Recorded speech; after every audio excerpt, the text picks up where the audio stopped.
जय बोलो देवादिदेव 1008 श्री भगवान महावीर स्वामी की जय जय जय। अहिंसा परमो धर्म की जय जय जय। परम पूज्य आचार्य गुरुवर श्री विद्यासागर जी महाराज की जय जय जय। आचार्य श्री समय सागर जी महाराज की, पूज्य मुनिवर श्री प्रमाण सागर जी महाराज की, पूज्य मुनिवर श्री संधान सागर जी महाराज की, समस्त मुनि संघ की नमस्ते।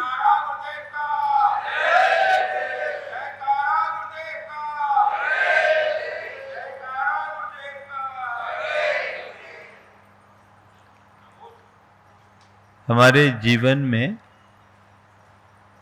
दो तरह की पीड़ा होती, एक बाहरी आघातजन और एक भीतरी प्रभाव से। बाहरी आघात की पीड़ा उतनी गहरी नहीं होती जितनी भीतरी भावों से होती है। तलवार के घाव से उतनी पीड़ा नहीं होती। किसी के शब्दों के प्रहार से, कठोर शब्द कहने से भी पीड़ा होती है, पर वह पीड़ा भी उतनी गहरी नहीं होती। किसी के द्वारा किए गए तिरस्कार से भी उतनी पीड़ा नहीं होती जितनी कि किसी व्यक्ति के द्वारा की जाने वाली उपेक्षा से होती है। आज बात मुझे उपेक्षा की करनी है। आपने अनुभव किया होगा, जब आप किसी अपनों के अपने के पास गए, अपनों के बीच गए और वहां आपको नजरअंदाज किया गया, आपका मूल्य और महत्व आंकना तो बहुत दूर की बात, आपकी अनदेखी की गई हो, आपके गुणों की प्रशंसा की बात तो बहुत दूर, आपके अस्तित्व को ही नकार दिया गया हो, उस घड़ी कैसी अनुभूति होती? उस क्षण जो पीड़ा होती है वो मर्मांतक होती है। अंदर से मनुष्य टूट जाता है। कहते हैं सर्प के दंश से भी ज्यादा विघातक उपेक्षा का दंश होता है। और यह अनुभव और उस मनुष्य को है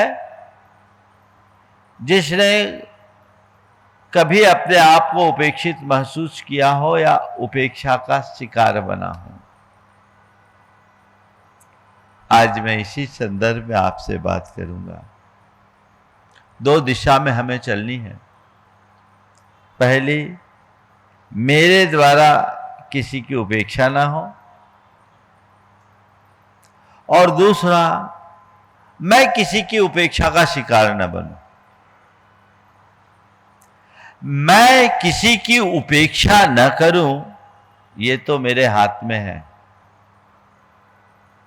मैं अपनी थोड़ी जागरूकता और भावनात्मक संतुलन के बल से इस उपेक्षा मूलक प्रवृत्ति से अपने आप को मुक्त कर सकता हूं, जिसकी चर्चा अभी थोड़ी देर में करूंगा। लेकिन कोई मेरी उपेक्षा ना करे, ये थोड़ा कठिन काम है ना?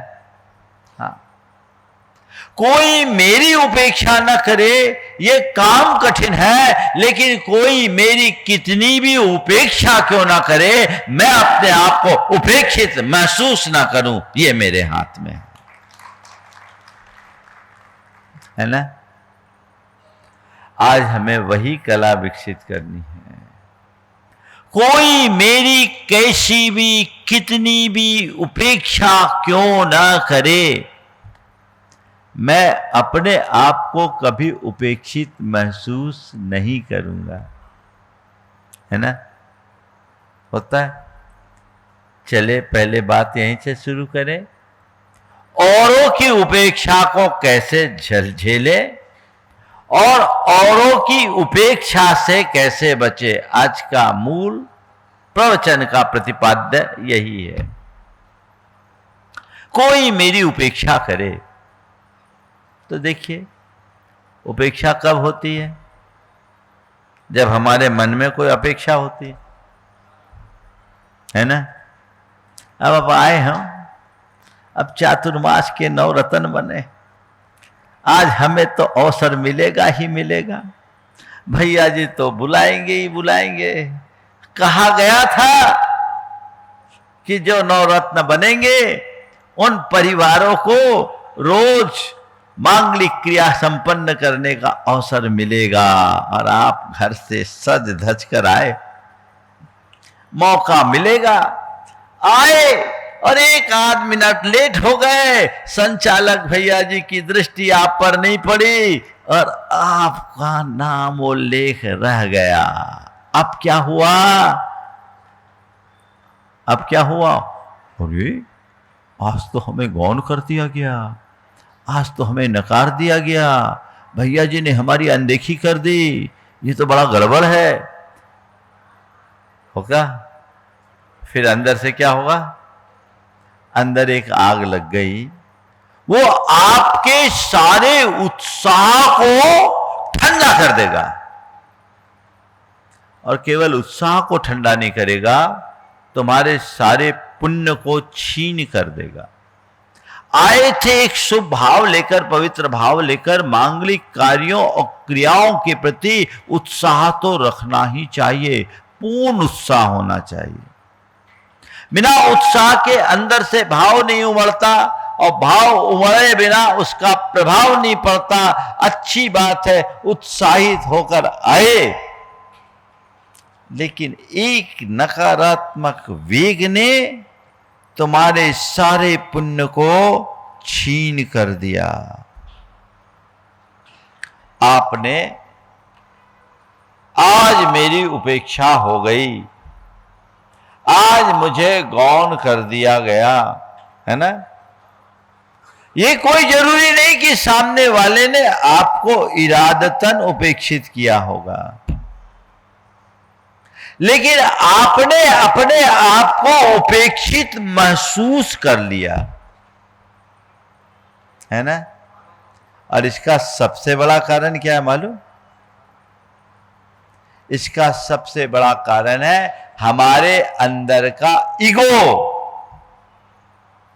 मैं अपने आप को महत्वपूर्ण मान लिया, मैंने अपना अतिरिक्त महत्व और मूल्यांकन कर लिया, और जब मैं अपने आप को अतिरिक्त महत्वपूर्ण और मानकर अपना अतिरिक्त मूल्यांकन करूंगा, तो मैं चाहूंगा कि मुझे वैसा मूल्य मिले, मुझे वैसा महत्व मिले, मुझे वैसा मान मिले, मेरे तरफ सबकी दृष्टि हो।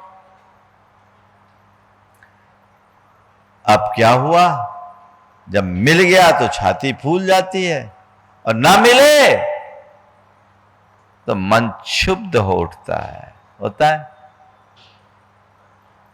जब हम अपने आप को कुछ विशेष मान लेते हैं, हम अपने मन में कुछ अतिरिक्त अपेक्षाएं पाल लेते हैं, चाहे वो अहम प्रेरित हो, चाहे वो लोभ प्रेरित हो, चाहे वो मोह प्रेरित हो, किसी भी प्रकार की अपेक्षा जब हम अपने मन में पाल लेते हैं और उसकी पूर्ति नहीं होती, तो हम अपने आप को उपेक्षित महसूस करने लगते हैं, है ना? तो क्या करो भाई? अपेक्षा मुक्त जीवन जियो। क्या करो? अपेक्षा से मुक्त होकर क्या आओ। देखो, जो अपेक्षा लेकर आया उसको अवसर न मिले तकलीफ होगी, जिनके मन में अपेक्षा नहीं उनको कोई तकलीफ है क्या? भैया ये तो सिस्टम बना हुआ है, उनको ही अवसर मिलेगा, ये तो चौमासे के पहले घोषित कर दिया गया था, कोई बात नहीं, हम ताली बजाकर अनुमोदना करके आनंद लेंगे। वो मजे में वो आनंद भी ले रहा है, पुण्य भी ले रहा है, सब कुछ ले रहा है, लेकिन तुमने अपने मन में जो अपेक्षा पाल ली, ये अपेक्षा तुम्हें अंदर से कमजोर बना रही है, तोड़ रही है, पीड़ा दे रही है, दुखी बना रही है ना। अब महाराज जी, बिना अपेक्षा की तो जीवन चलता ही नहीं। आप बोलते अपेक्षा मत रखो, है ना। नहीं, बिल्कुल सही कह रहे हो, बिना अपेक्षा के जीवन नहीं चलता। आप क्या, मैं भी उसमें शामिल हूं। आप यहां इसी अपेक्षा से आए हो कि आज प्रवचन मिलेगा, है ना। आप यहां आओ, प्रवचन की चाह लेकर आओ, और यहां मान लो सूचना मिल जाए आज प्रवचन नहीं है, तकलीफ होगी? होगी कि नहीं होगी? आप तुरंत कहोगे भैया पहले से डिक्लेयर कर देते हैं महाराज जी का आज प्रवचन नहीं है, हम सब काम छोड़ करके यहाँ आए, इतनी दूर से आए, यहाँ आने में आधा आधा घंटा 40-40 मिनट लगते हैं। भाई आप पहले कह देते तो हम नहीं आते हैं। आज को कोसोगे। हालांकि कभी भी इस तरह का कार्यक्रम हो तो पूर्व सूचना दे देना चाहिए, अचानक करना भी नहीं चाहिए, और हम ऐसा यथासंभव करते भी नहीं। लेकिन मान लीजिए ये अपेक्षा लेकर आप आए, आपको प्रवचन सुनना है, ठीक है, आप प्रवचन सुनने की अपेक्षा लेकर आए,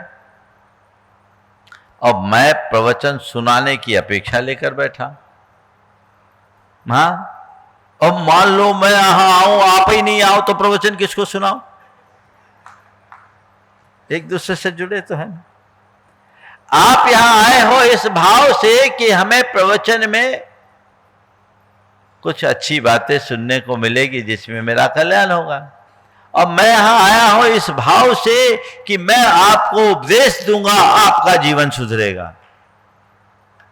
इतनी अपेक्षा में कोई कठिनाई नहीं है, ये एक सहज अपेक्षा है, यह सामान्य अपेक्षा है। इतनी अपेक्षा तो हर मनुष्य का एक दूसरे के साथ, हर मनुष्य की एक दूसरे के साथ जुड़ी ही रहती है, क्योंकि सहज जीवन हमारे जीवन का एक हिस्सा है, और हमारा जीवन इंटरडिपेंडेंट है, एक दूसरे के ऊपर कहीं ना कहीं निर्भर करता है। लेकिन हम आए हैं तो महाराज को प्रवचन देना ही पड़ेगा, जैसे आपके बाबूजी ने नौकरी दे रखी है, इतनी दूर से आए, महाराज को देना ही पड़ेगा। ये क्या है? ये अपेक्षा का आग्रह। और मैं ये सोच लूं आप आए हो तो आपको प्रवचन सुनकर सुधरना ही पड़ेगा, जैसे आप मेरे गुलाम हो। ऐसा है क्या? ये जो आग्रह है ये मनुष्य को दुखी करता है। सहज अपेक्षा में कोई कठिनाई नहीं, लेकिन जब अपेक्षा आग्रह का रूप लेती है और उसकी पूर्ति नहीं होती, मन अपने आप को उपेक्षित महसूस करता है, और ये उपेक्षा हमें अंदर से उद्वेलित कर देती है, करती है। रोज का अनुभव। तो क्या करना है? आपकी अपेक्षा की पूर्ति न हो तो भी अपने आप को उपेक्षित महसूस मत करो। कई बार ऐसा देखने में आता है कि सामने वाला हमें उपेक्षित नहीं करता, पर फिर भी व्यक्ति अपने आप को उपेक्षित महसूस करने लगता है। ऐसा क्यों होता है? क्योंकि जब हम अपने आप को कुछ अतिरिक्त मानना शुरू कर लेते हैं, जो हमारे भीतर की अहम की परिणति है, वो हमारे साथ ऐसा भाव उत्पन्न कर देती। तो इसका एक ही उपाय है, कोई मेरी कितनी भी उपेक्षा करे, मैं अपने आप को उपेक्षित महसूस न करूं। अभी अंत में जब भावना योग की बात करूंगा तो आपको वह सामर्थ्य और आपके भीतर वह पराक्रम भी प्रकट होगा कि आप कैसे उपेक्षा से अप्रभावित होकर जी सकते हैं। कोई मुझे इग्नोर करे, मैं उसे इग्नोर कर दूं, मतलब उस व्यक्ति की उपेक्षा ना करूं, उसके उस व्यवहार की उपेक्षा कर दूं। परिवर्तन। अरे उसने मुझे उचित मान नहीं दिया, उसने मुझे रिस्पॉन्स नहीं दिया, मैं उसके घर गया तो था, मजा नहीं आया। ये चीजें क्यों? अगर हमने अपना दृष्टिकोण थोड़ा सही रखा तो ये सारी दुविधाएं पल में दूर हो सकती। ठीक, अब सवाल है, ये उपेक्षा क्या है? उपेक्षा क्यों होती? उपेक्षा का कारण क्या है? और उपेक्षा क्या है? उपेक्षा क्यों? उपेक्षा का परिणाम क्या है? और उपेक्षा से बचा कैसे जाए? मैं इन चारों बिंदुओं पर संक्षेप में चर्चा करूंगा, और ये दोनों साइड लगा लेना, कोई उपेक्षा करे तो, और मैं किसी की उपेक्षा ना करूं उसके लिए। उपेक्षा क्या है? किसी को अनदेखा करना, किसी की योग्यता क्षमता का नजरअंदाज कर देना, भावनात्मक दूरी रखते हुए व्यक्ति को दूर रखना, उसके मूल्य और महत्व को कम कर देना, ये उपेक्षा है। क्यों होती? इसका सबसे बड़ा कारण है अहंकार। जब व्यक्ति अपने आप को ही उच्च और सर्वस्व मानने का भ्रम पाल लेता है, तब वो बाकी सब की उपेक्षा करना शुरू कर देता है। मैं ही पर्याप्त हूं, मुझे किसी से कोई लेना देना नहीं, मैं जो हूं सब कर लूंगा, मुझे किसी से कोई मतलब नहीं। वो अपना जीवन अलग तरीके से जीना शुरू करता है, और अलग ढंग से कहते हैं ना, अपना राग अलापना शुरू कर देता है। ये ईगो मनुष्य को उपेक्षा से जोड़ता है। उससे अपने आप को थोड़ा बाहर रखो। अगर हमारा अहंकार कम होगा तो न तो हम किसी की उपेक्षा करेंगे, और न ही किसी के द्वारा उपेक्षित किए जाने पर अपने आप को उपेक्षित महसूस करेंगे। दूसरा कारण है भावनात्मक अलगाव। किसी के प्रति हमारा प्रेम कम हो, आत्मीयता कम हो, तो उस व्यक्ति के प्रति उपेक्षा और तिरस्कार का भाव अपने आप आने लगता है। जिसके प्रति प्रेम होता है, आत्मीयता होती है, हम उसको कभी नज़रअंदाज नहीं करते, हर जगह उसे मूल्य महत्व देते हैं, उसे आगे करते, आगे बढ़ाने की कोशिश करते हैं। लेकिन जिसके प्रति प्रेम का भाव कम होता, आत्मीयता की कमी होती है, भावनात्मक दूरी होती है, उस व्यक्ति को हम प्रायः कमतर आंकते हैं, नज़रअंदाज कर देते हैं। तीसरी बात, व्यक्ति की योग्यता का सही मूल्यांकन न कर पाना। हम गौण कर देते हैं अच्छे अच्छे व्यक्ति की भी, जिसके पास बहुत योग्यता हो, लेकिन फिर भी हम अपने अहंकार में उसे तुच्छ मानते हैं और उसे गौण कर देते हैं।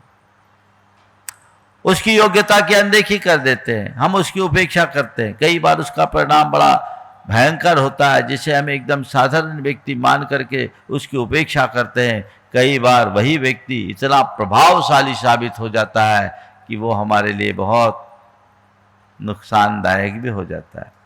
एक मंदिर में एक गूंगा भक्त जाता था, गूंगा भक्त, और वो गूंगा भक्त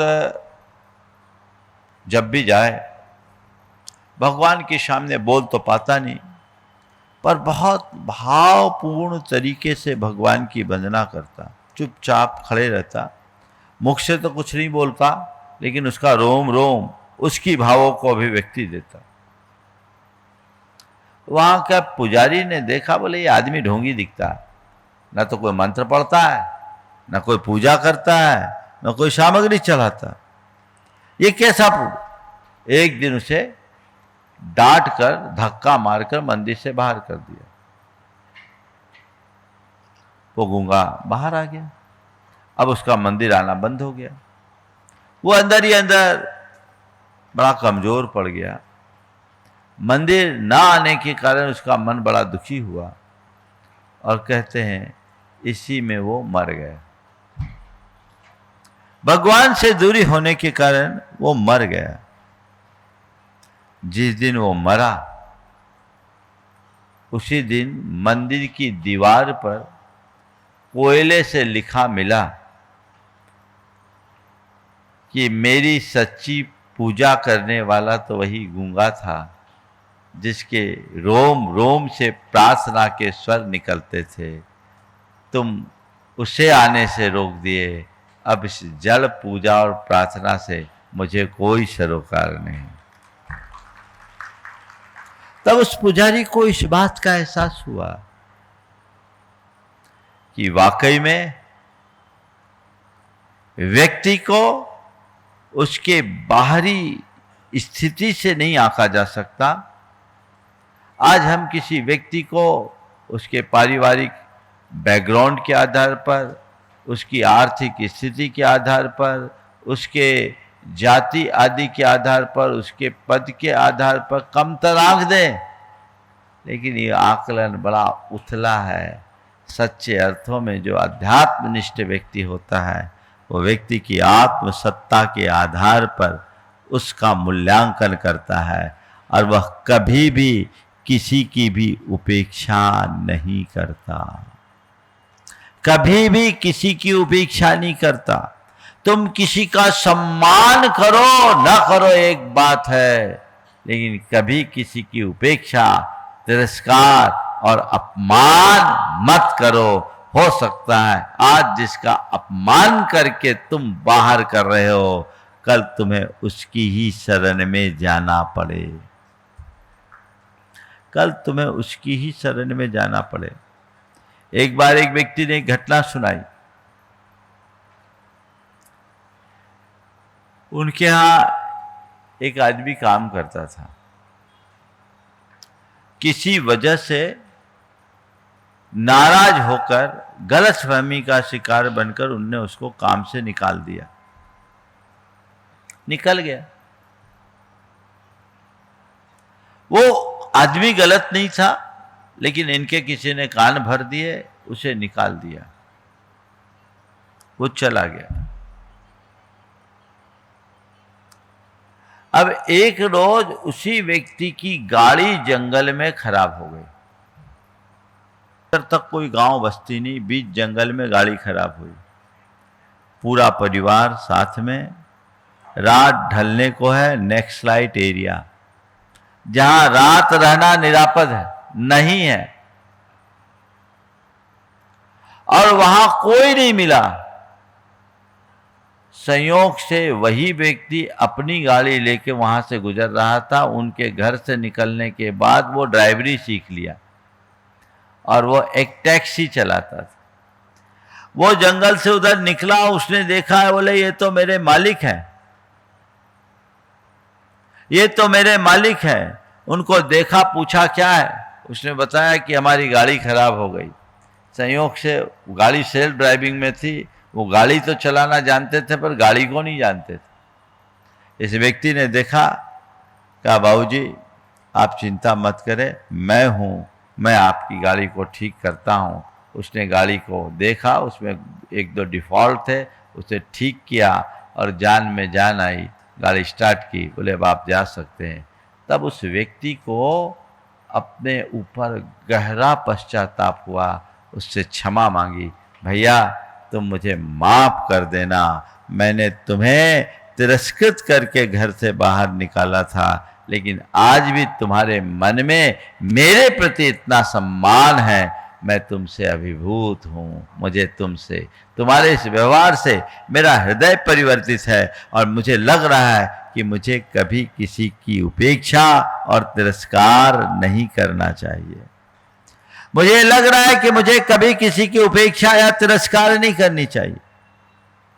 कभी किसी की उपेक्षा मत करना, कभी किसी के तिरस्कार मत करना। अगर व्यक्ति की योग्यता को कम आंकोगे, तुम उसका तिरस्कार कर दोगे, लेकिन ये तिरस्कार कल तुम्हारे लिए बहुत बड़ा सिरदर्द भी बन सकता है। इससे बच्चे क्यों होता है?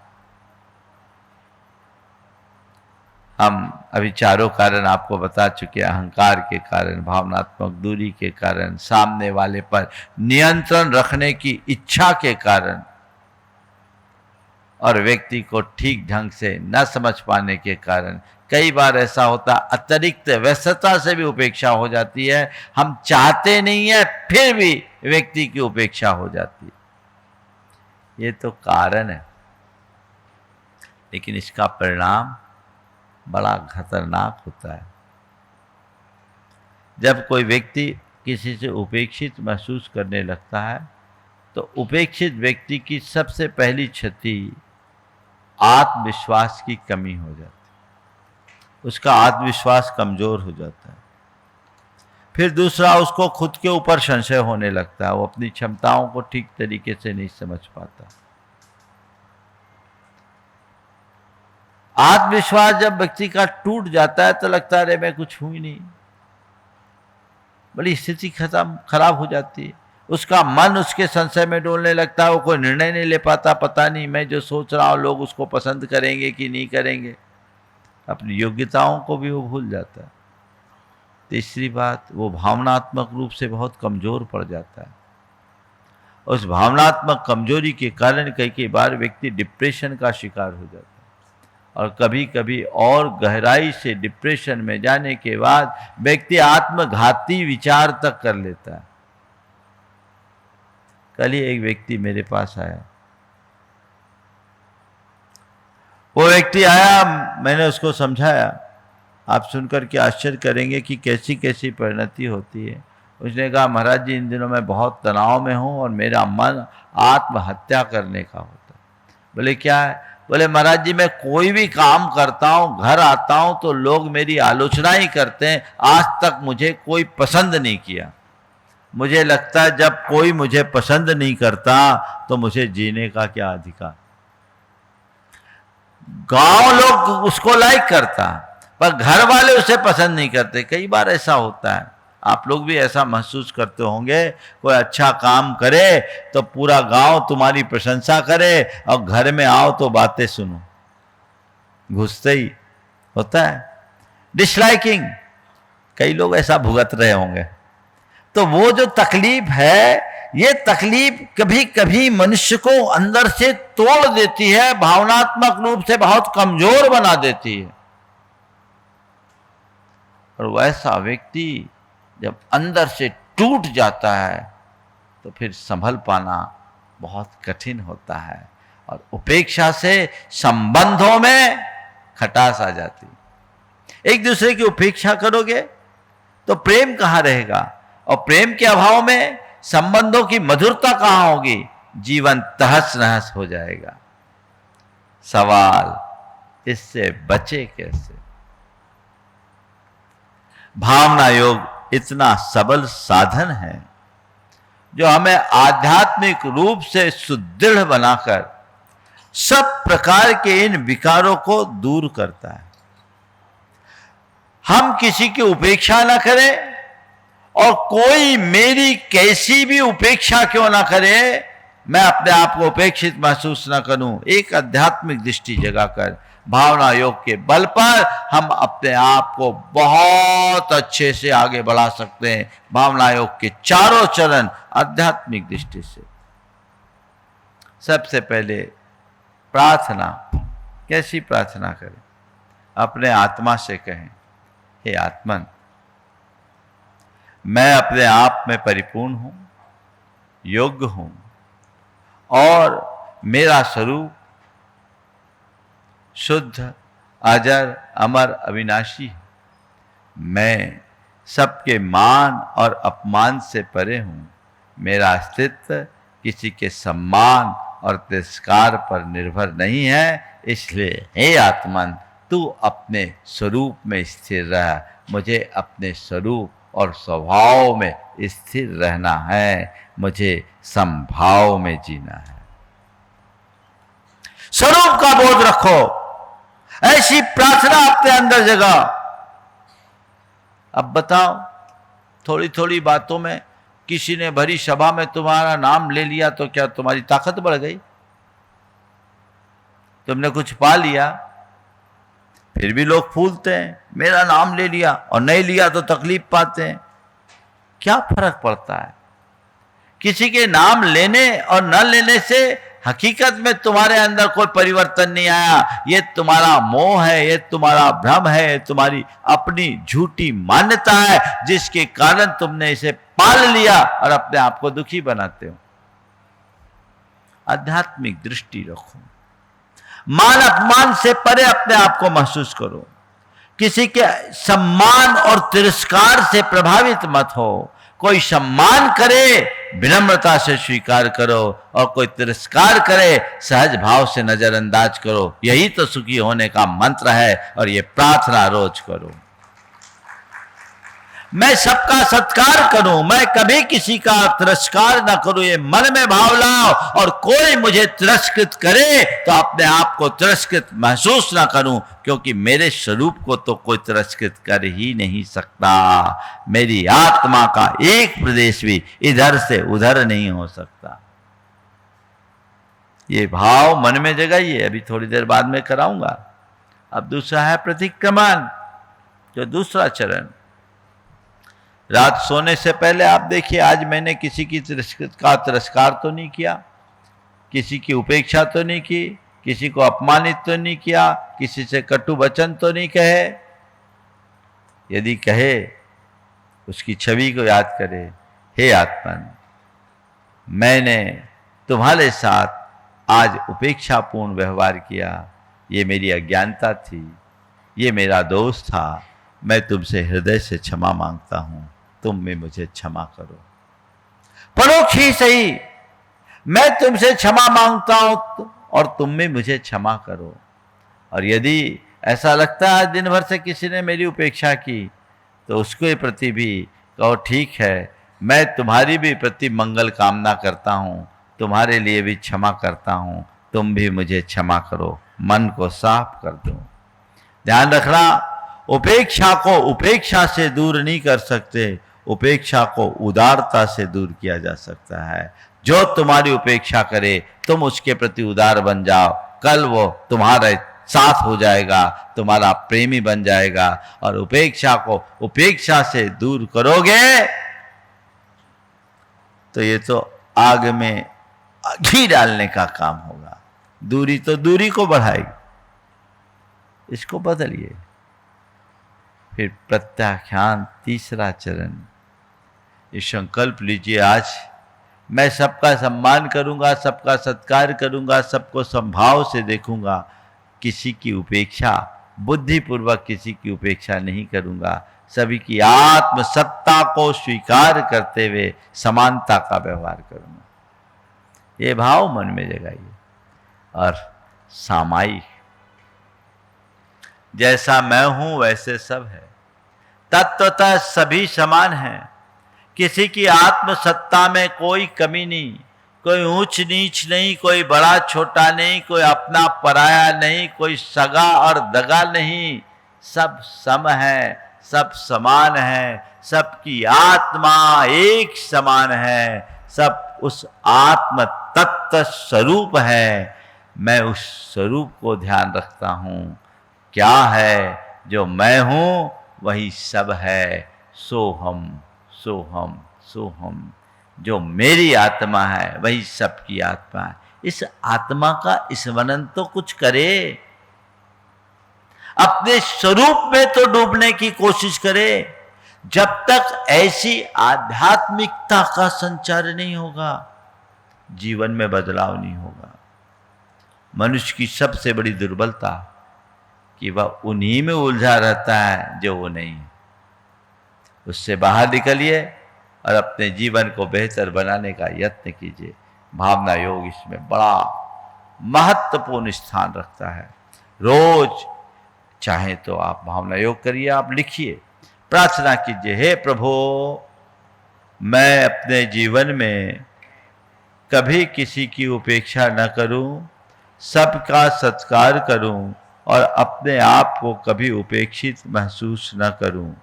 मैंने इस जीवन में किसी की उपेक्षा की हो तो मैं उससे हृदय से क्षमा मांगता हूं, अपनी ओर से क्षमा करता हूं। मैं सबके प्रति प्रेम और सद्भाव से जीऊँगा, सबके के गुणों का अभिवादन करूँगा, किसी की उपेक्षा भी नहीं करूँगा और मैं सब में एक सी आत्मा का दर्शन करता हूँ, सबके प्रति समत्व का भाव रखता हूँ। मैं सबके प्रति समभाव रखकर अपनी आत्मा में जीना चाहता हूँ। मैं शुद्ध आत्मा हूँ, मैं सहज आत्मा हूँ, मैं शांत आत्मा हूँ। शुद्धोहम सहजोहम शांतोहम शोहम शोहम सोहम। बस ये भाव अपने मन में ले आओ, आपको उपेक्षा से बचाएगा और आप उपेक्षित होने से बच जाएंगे, जीवन बेहतर बन जाएगा। बंधुओं, प्रवचन की श्रृंखला लगातार चल रही है। अभी आने वाले 8 दिनों तक उ अक्षर पर ही हमारा ये विवेचन चलेगा। कल हमने उत्तेजना की बात की, आज उपेक्षा की बात की, कल आप सबके मध्य अगले चरण की बात होगी। क्या होगी? जो आपके भाग्य में होगा, लेकिन एक एक शब्द अपने जीवन में परिवर्तनकारी होगा, रूपांतरणकारी होगा। आप इन बातों को केवल सुने नहीं तो आप नियमित इसको गहराई से सुने नहीं। ये प्रवचन सुनने के नहीं, जीने के हैं, जीवन में उतारने के लिए है। इसे बदलाव लाए तो बहुत बड़ा परिवर्तन आ सकता है। समय आप सबका हो गया, यहीं पर विराम। बोलिए परम पूज्य आचार्य गुरुवर श्री विद्यासागर महाराज। पूज्य मुनिवर श्री प्रमाण सागर जी महाराज की